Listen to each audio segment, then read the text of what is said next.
Welcome, church, to another episode of Sax Sermons.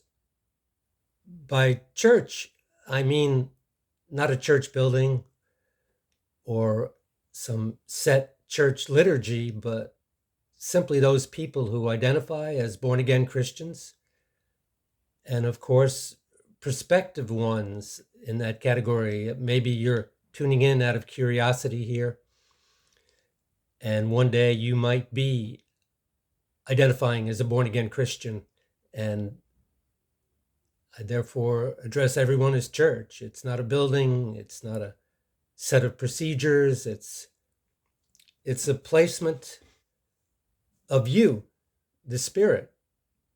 Do you consider yourself part of Jesus's kingdom or not? If you do, you're church. And the title of this is The Christian Sign of Intimacy, as you've observed before clicking through here. And hopefully, I'm really optimistic about doing a whole series here and there. It might not be sequentially done, but here and there, I hope to keep spreading it out and doing more signs.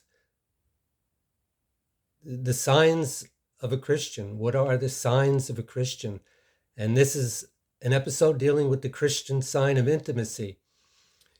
Now, when I embark on these signs, I really want to make it clear that they're different than how you would normally think of a Christian sign as being. In other words, there are certain general signs that Christians and Muslims and Hindus and Jews, all Orthodox, conservative, regular Jews, all considered to be signs of health. And they are signs of health. They're noble signs of health, where a person gives to the poor and treats people around him as he would want to be treated himself. And a person is generally very compassionate, very caring and heartful to other people, and giving in every which way. These are all signs, general signs of a Christian, that can also be general signs of anyone of any faith. They can also be general good signs, noble signs of people who have no particular faith. They might consider themselves atheists, yet they're good, generous, caring people who tend to others and show compassion. But in this particular series, I'm endeavoring to delineate born-again Christian signs. And these are different from the general signs. These are how you would know someone is claiming to be and identifying to be born again. And the first one, as you've noticed, is intimacy. This is an incredible intimacy that I only gained after becoming born again. I was born and raised in a liturgical, sacramental religion that always encouraged intimacy with the Lord, but I never got it. Every time I took a sacrament of one kind or another and put it on my lips or swallowed or whatever, I just feel more guilty and more shameful, more ashamed of myself and more divorced from the Lord. Not engaged to him, not his marriage partner to be, not his wife, not part of the bridegroom that we born-again Christians consider ourselves to be part of.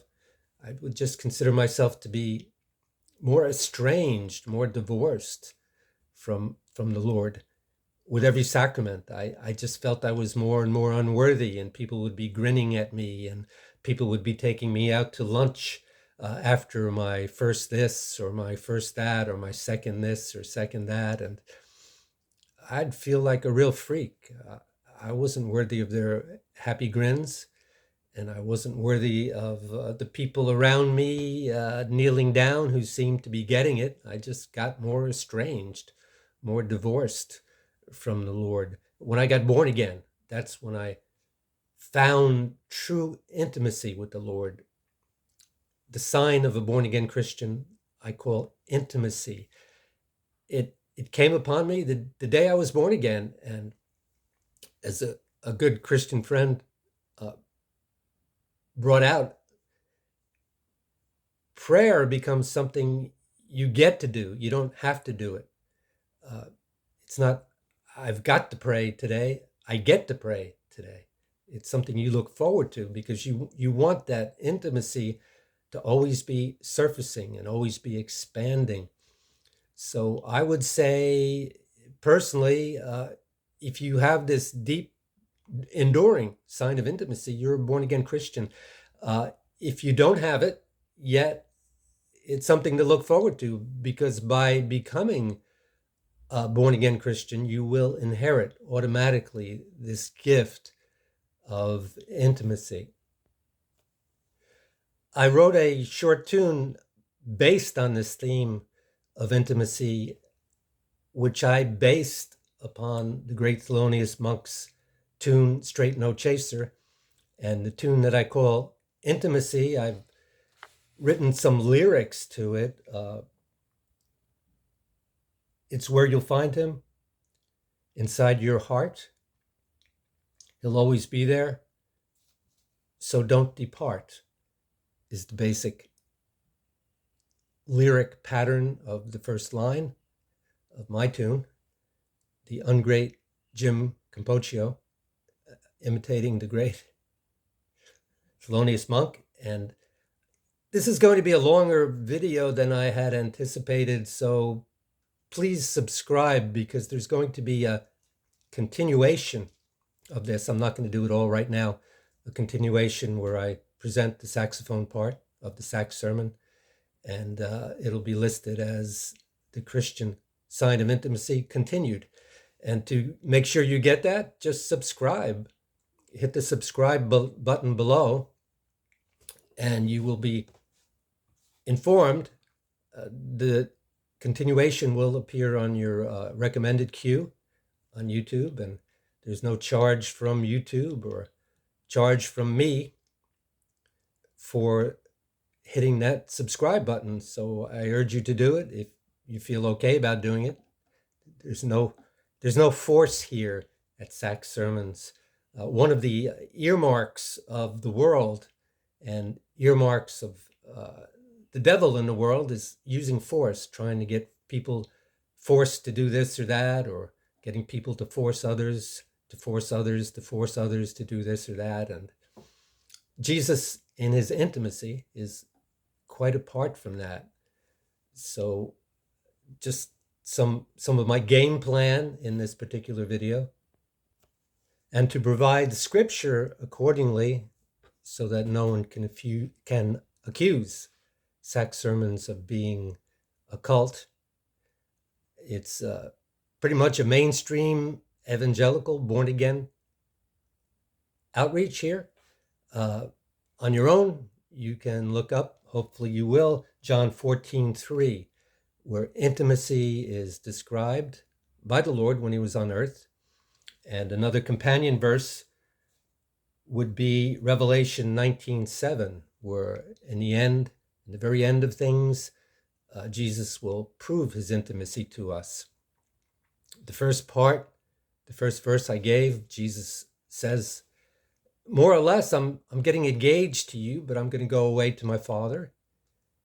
But hold tight, because you're my engaged betrothed now, the prospective bride of Christ.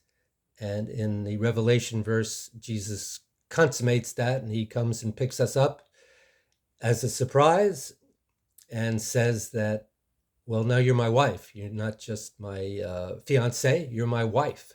So it's so heartwarming and intimacy producing, at least in me, to hear that, what Jesus said when he was on earth and what he's going to finalize and concretize when he comes back. And it's all to do with that theme of the old Jewish custom. Jesus being a Jew and his disciples being Jews, they understood it. The old Jewish custom of the person getting an engagement, which was at that time as secure as marriage, and saying, well, hold tight, because I'm going to go back to my father's house and make a house prepared specially for us. And it's going to be a surprise exactly when I come back and take you home as my bride. So always be ready, because that fiance to bride transition is guaranteed to happen. Hopefully, as my Sachs continuation of this will be guaranteed to happen. Thank you.